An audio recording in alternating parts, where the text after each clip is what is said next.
Excelente día a todas y a todos. Soy su profesor Fidel Moisés Casarín Caloca. Ustedes ya me conocen. Fui su profesor el cuatrimestre pasado. Y en este cuatrimestre vamos a continuar con lo que es la parte adjetiva de lo que es el derecho mercantil. En este caso sería el derecho procesal mercantil. Le llamamos clínica a esta clase porque vamos a tratar de hacerlo un poquito más práctico. Y digo trataremos porque, les soy sincero, práctico de manera virtual va a ser un poco complicado. Lo advierto desde ahorita porque es demasiado complicado hacerlo sin la presencia de los propios alumnos. Entonces va a ser un poco más teórico práctico. Voy a darles unos elementos teóricos y vamos a tratar de estar generando algunos documentos que sean similares a los que se estarían utilizando en un procedimiento mercantil. Atiendo a cualquier crítica y entiendo que el nombre implique, repito, estar haciendo muchas actividades prácticas, pero recuerden que pues estamos en un momento en donde no se puede haber mucha interacción. Repito, voy a tratar de hacerlo lo más práctico y espero que sea de su agrado esta nueva materia.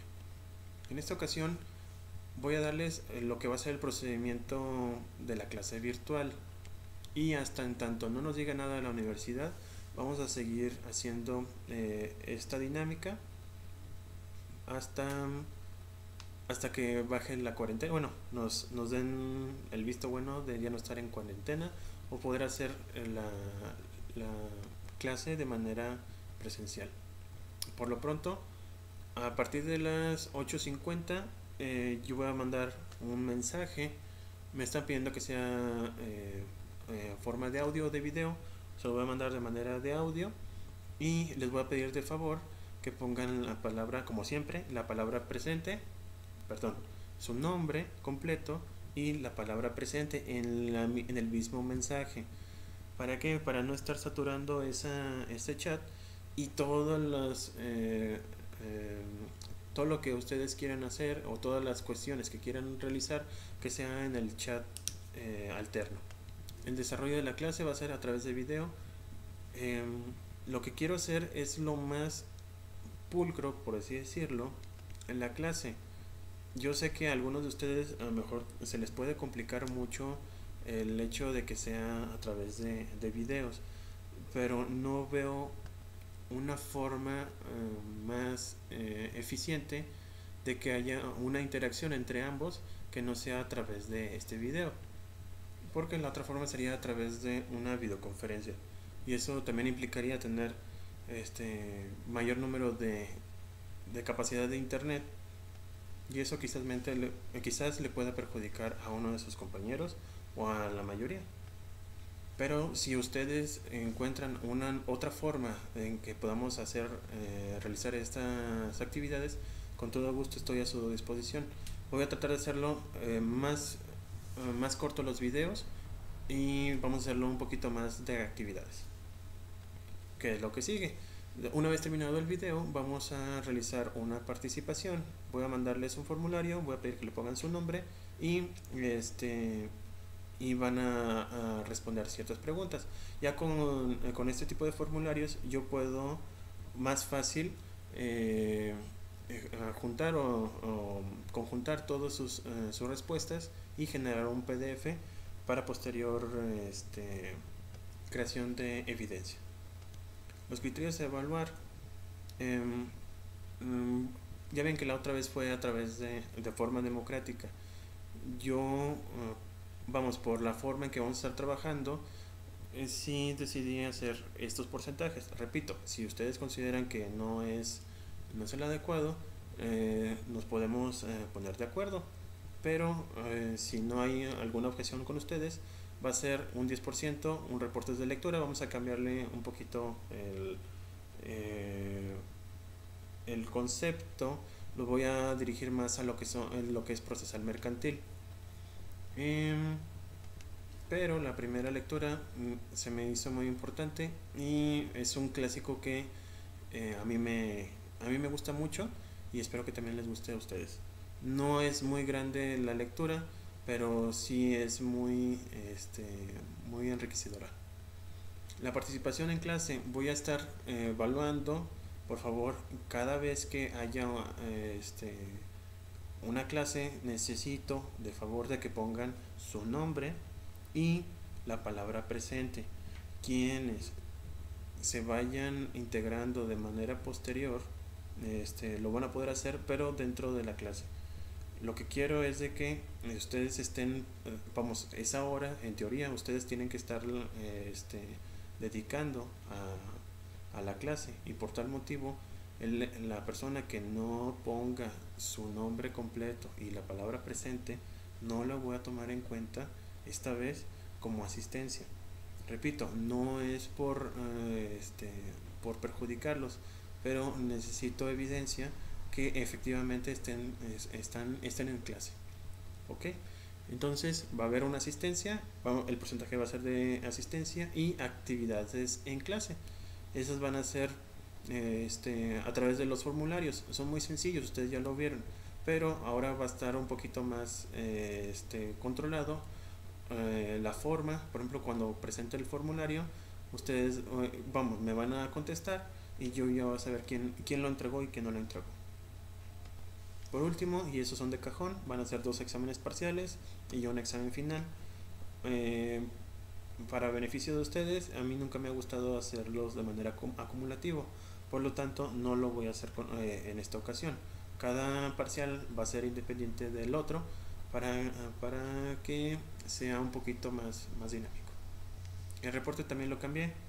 La forma en que se va a entregar va a ser por documento Word, y aquí están básicamente en la estructura de nuestro del reporte. El 50 y 50 quedó igual, pero lo cambié en cuanto a los documentos. Va a ser el formato, va a ser de 1 a 3 páginas como máximo, fuente Arial 11, necesito su portada, además de las páginas que vayan a ser del trabajo, con el título de la lectura, el nombre del alumno y alumna, ya está corregido, grado y grupo. Cada párrafo le voy a pedir que no sea que sea un máximo de 10 renglones. Mínimo pueden ser 1, 2, 3, 4, pero máximo 10 renglones por párrafo, interlineado de 1.15. Documento Word, no quiero PDFs esta vez. Y necesito su contenido. Va a ser otra vez lo mismo, 2 o más páginas con la síntesis de la lectura. Ahora sí voy a calificar lo que son las faltas de ortografía, ya que es un documento Word y si se autocorrige, creo yo que sería prudente agregar este criterio. Y por último, un párrafo, ya saben cómo es, su conclusión, si les gustó o no les gustó la lectura y por qué no les gustó, o si les gustó la lectura.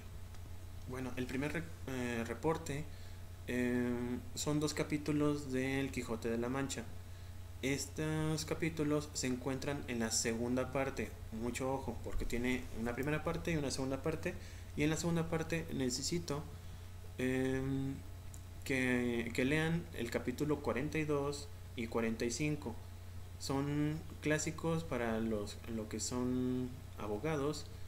Leer el capítulo 42 es muy importante y es como una tradición.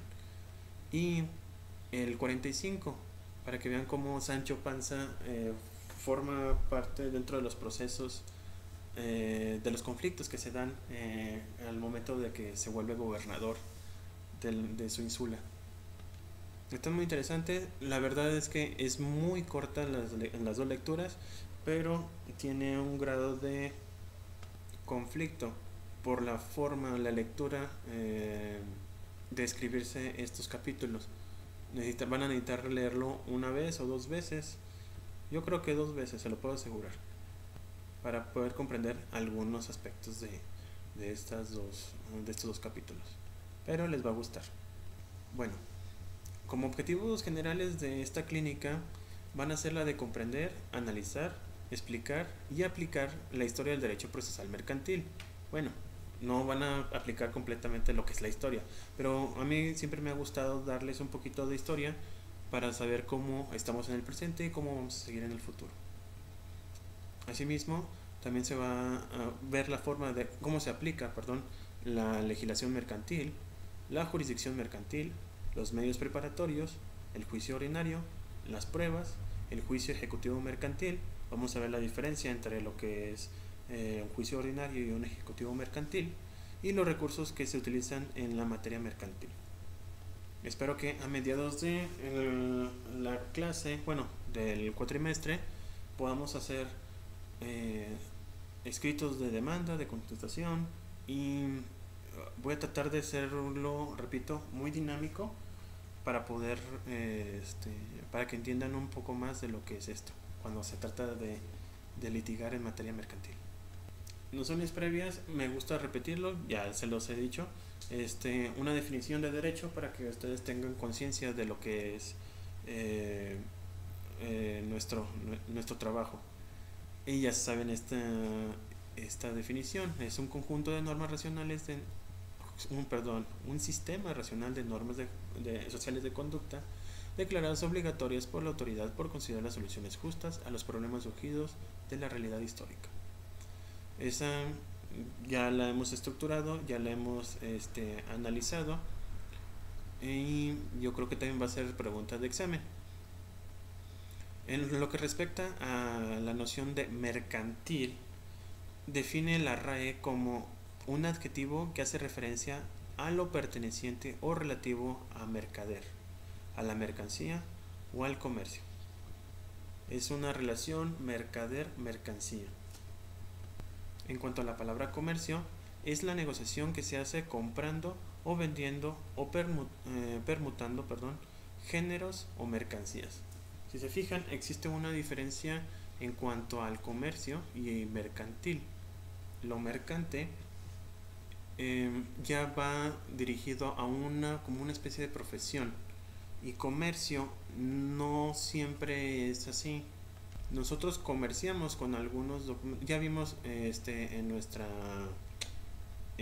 materia pasada que para poder ser comerciante tiene que tener ciertas características, el mercante tiene que tener ciertas características. Repito, nosotros confundimos mucho lo que es lo comercial con lo mercante, y muchas veces el comercio como tal puede ser esporádico, en cambio lo mercantil se hace de manera cotidiana.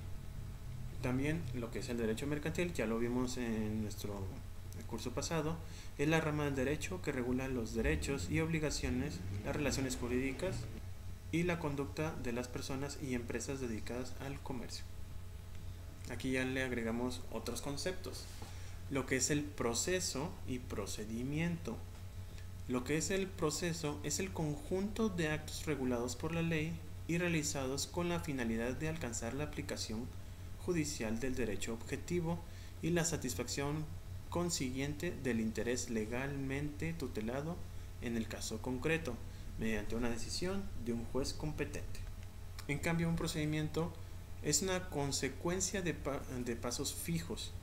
Estos pasos tienen una finalidad específica, por lo tanto, no pueden ni deben ser cambiados. Entonces, ¿qué diferencia hay entre un procedimiento y un proceso? La analogía que siempre les digo a mis alumnos es siempre la comida. Si nosotros queremos hacer una pizza, para llegar a ella tenemos que hacer una serie de procedimientos que se van concatenando para llegar a formar la pizza, haciéndole entendido que la pizza es el proceso. Si yo quiero que el producto esté terminado, primero tengo que obtener todos los recursos, los materiales.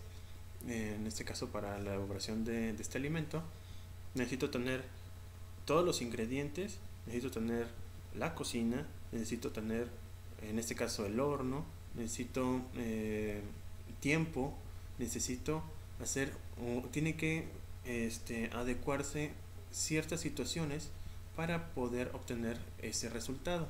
y el resultado es lo que podríamos entender como el propio proceso. En materia de derecho, estos se podrán llamar etapas para obtener el resultado final, que es la resolución por parte del juez. En lo que se refiere al derecho procesal, es la disciplina que tradicionalmente se conoce bajo la denominación de derecho procesal. Estudia, por una parte, al conjunto de actividades que tienen lugar cuando se somete a la decisión de un órgano judicial o arbitral la solución de ciertas categorías de conflictos jurídicos suscitados entre dos o más partes, o cuando se requiere la intervención de un órgano judicial para que constituya, integre o acuerde eficacia a la de acuerde con eficacia, a determinar relaciones o situaciones jurídicas, que es lo que conocemos como jurisdicción voluntaria. En este caso, el derecho procesal va a estudiar la forma en que se resuelven, primero, la forma en que se estructuran los juicios y cómo es que se van a estar resolviendo estos conflictos. Y por último, dentro de las nociones primarias, tenemos lo que es el concepto de derecho procesal mercantil, que es la rama del derecho procesal que se ocupa del estudio del conjunto de normas jurídicas que regulan el proceso destinado a solucionar los litigios de carácter mercantil, es decir, de litigios que derivan de actos que las leyes definen como mercantiles. Porque, como ya vimos, el derecho procesal puede abarcar todas las ramas del propio derecho, pero el procesal mercantil se va a enfocar única y exclusivamente a lo que es esta parte. Bueno, nuestra primera unidad señala que vamos a ver lo que es la historia del derecho procesal mercantil. Lo vamos a ver de manera somera porque quiero irme un poquito más a lo que es lo práctico, lo que ustedes van a estar utilizando durante toda su vida, si es que se van a dedicar a litigio. De manera general tenemos lo que es la Edad Media, que es donde inicia prácticamente nuestro derecho mercantil. ¿Cuáles han sido los tribunales? Y aquí, si se acuerdan del Mercader de Venecia, van a ir ubicando algunos aspectos que se vieron en esa lectura. Ya la vamos a aterrizar aquí. Voy a darles un poquito de historia mexicana, bueno, en este caso prehispánica. Aunque no lo crean, existían algunos tribunales que se dedicaban a resolver ciertos conflictos. No les llamaban mercantiles porque pues esa noción no se obtuvo hasta la llegada de los españoles aquí a América, pero tenían esas características. También vamos a ver lo que son los consulados. No son los que conocemos actualmente, aunque tienen ciertos vestigios mercantes.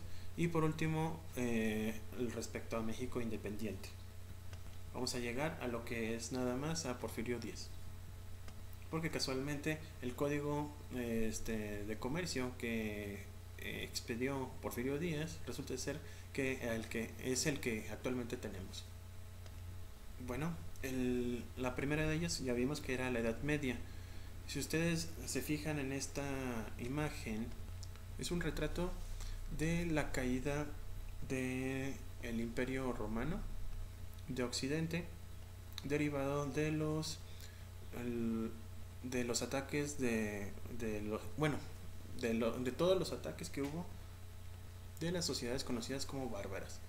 Como dato curioso, el término bárbaro es una onomatopeya de la forma en que se burlaban los romanos de esas personas anglinas o sajonas al momento de hablar. Ellos decían que que decían barbarie, que lo único que entendían era bar, y por lo tanto eso hacía que decían que era bárbaro. Y como cosa curiosa, esas personas fueron las que destruyeron el Imperio Romano.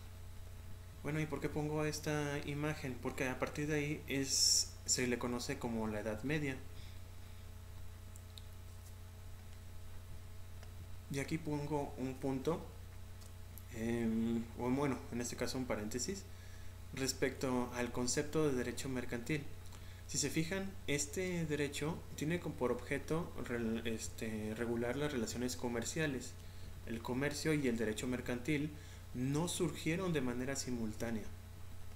Por eso mi insistencia al principio de las nociones primarias era de que el comercio, aunque lo hacemos similares, primero existió lo que era el comercio, porque era el intercambio de servicios y bienes que originalmente era el trueque. O sea, no teníamos, imagínense que no existiera ese concepto de mercante, sino nada más sabía lo que era el comercio, que precisamente era comer. O sea, hacíamos el trueque para poder intercambiar cosas de comida. Una vez que las sociedades se organizaron de tal forma que pudieron satisfacer sus necesidades básicas, fue posible que los bienes y servicios producidos en una sociedad fueran intercambiados con otras. Este suceso fue resultado de la división del trabajo, pues cada individuo y sociedad pudo especializarse en la producción de determinados bienes, los cuales serían intercambiados posteriormente por otros no producidos por un individuo y al interior de una sociedad. Si se fijan, lo que pasó era de que yo sí me especializaba en hacer artesanías, o ser un artesano. Yo intercambiaba algo que a lo mejor podía ser un herrero o el agricultor o vamos, cada uno se fue especializando al grado de que hacíamos intercambios para poder satisfacer ciertas necesidades. Así pues, salió lo que es el feudalismo, el cual nació como un sistema político en el que el señor feudal garantizaba la seguridad de sus siervos al interior del feudo, pues los monarcas eran incapaces de proteger a sus propios súbditos. Si alguien recuerda Robin Hood o históricamente hablando lo que es Juan Sin Tierra, esos señores feudales eran muy importantes y veían lo absurdo que era la forma en que gobernaban los monarcas. Ellos lograron hacer una estructura social o bien organizada en la cual ellos generaban como una protección a través de un castillo, y cada vez cuando eran invadidos dichas poblaciones, todos los, puedes decir, los súbditos que se encontraban fuera del castillo, que hacían sus trabajos ordinarios, se metían a este castillo y quedaban resguardados y protegidos. A cambio de eso, el señor feudal lo que hacía era pedir ciertas contribuciones y hacía negocio con estas contribuciones con otros señores feudales, y así fue haciéndose un engranaje económico en aquellos, bueno, no lo podemos decir todavía estados, pero en aquellos países o en esas naciones. A lo largo de la Edad Media se dieron cambios económicos, sociales y políticos que no ocurrieron repentinamente, sino que fueron formándose de manera gradual. Por esta razón se dividió en la Edad Media, en la Alta Edad Media y Baja Edad Media. Y para nosotros lo más importante va a ser en la parte Baja Edad Media, donde nació lo que conocemos como el derecho mercantil. Cuando estábamos en la otra clase fui muy vago en cuanto al concepto del comercio, pero ahorita lo voy a poder simplificar. Resulta ser de que en la Edad Media se llevaron a cabo lo que conocimos como cruzadas. Las cruzadas tuvieron un efecto en el comercio muy importante, porque provocaron el movimiento de personas de occidente a oriente y la movilización de la riqueza de un lugar a otro. El auge del comercio como consecuencia de las cruzadas a su vez provocó el surgimiento de las grandes ciudades mediterráneas, donde se intercambiaban objetos y especias provenientes de Oriente. Estos sucesos dieron origen a una nueva clase social integrada por los comerciantes. Muy bien, aquí se encuentra el mapa de Europa y las primeras cruzadas fueron aquí en Londres y tenían que llegar hasta aquí, donde está Antioquía. Aquí es donde estaba la tierra sagrada. Entonces, para poder realizar todo este trayecto hasta llegar a Tierra Santa, desde Londres hasta Antioquía, lo que hacían era pasar por, era atravesar toda Europa hasta llegar ahí. Y esto implicaba que muchos comerciantes se fueran acercando en algunos puntos muy importantes o estratégicos. En este caso sería Milán, Venecia, Florencia. Todo todo comerciante que quería vender sus, eh, por ejemplo, trigo, frutas, armas, madera, telas, tenían que llegar a estos puntos para poder realizar su venta. ¿Ok?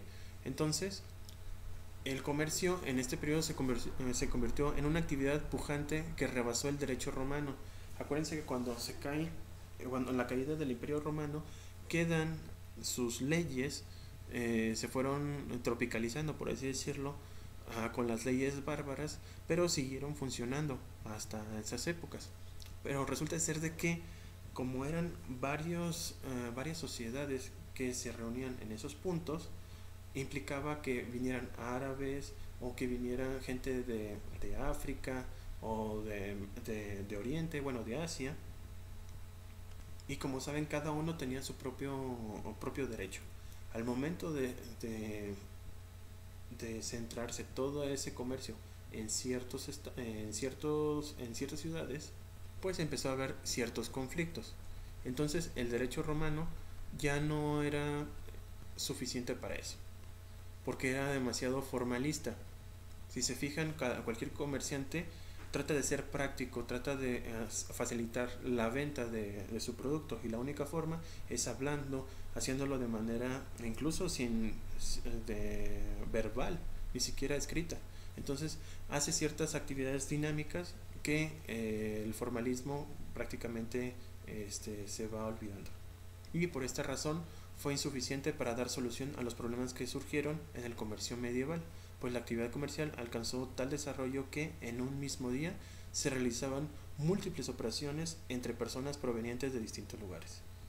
Y debido a la falta de un marco jurídico adecuado para resolver los conflictos derivados del ejercicio del comercio, empezó a haber muchos conflictos. ¿Y qué fue lo que pasó? Que los comerciantes medievales tuvieron que organizarse en gremios de acuerdo a sus industrias. Los gremios dictaban sus estatutos teniendo como base los usos que regían su actividad. Para la solución de conflictos se instituyeron tribunales de aplicación de dichos estatutos. ¿Se acuerdan de el mercader de Venecia? Bueno, eso fue lo que pasó. Y si lo vemos actualmente en algunos comercios o pues sí, algunos gremios tienen sus propios estatutos, y la forma de resolver sus conflictos van a ir encaminados a ese tipo de gremio. Las corporaciones perfectamente organizadas no solo estaban regidas por sus estatutos escritos, que en su mayor parte recogían prácticas mercantiles, sino que además instituyeron tribunales de mercaderes como jurisdicción consular, que después lo vamos a ver, que resolvían las cuestiones surgidas entre los asociados, administrando justicia según usos y costumbres del comercio. Repito, el mercader de Venecia, la forma en que podían resolver sus conflictos es a través de una persona erudita. Esta gran sociedad fue absorbiendo la totalidad de las sociedades financieras que le prestaban al Estado, lo que se fueron consolidando los créditos contra la República. Al mismo tiempo, el banco recibió los depósitos de ahorristas y dio créditos a particulares. La aparición del Banco de San Giorgio constituye un antecedente relevante a la conformación de la estructura actual de las sociedades anónimas. Fíjense. Asimismo, Venecia recibió el nombre de Collegiantia, mientras que en Génova se las denominó Societas Maris.